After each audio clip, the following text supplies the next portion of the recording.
Hello guys, welcome to my budgie breeding aviary update. As you can see, there's 6 breeding boxes. Yeah, I got them new. The ancestors on Furry got me mounted to get us a long piece of plank. We put it there.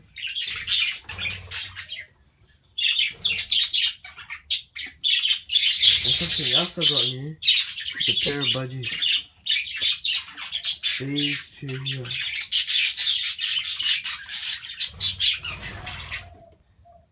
This one has no tail because it's bred before and it cuts off its tail to keep its babies warm and its eggs warm.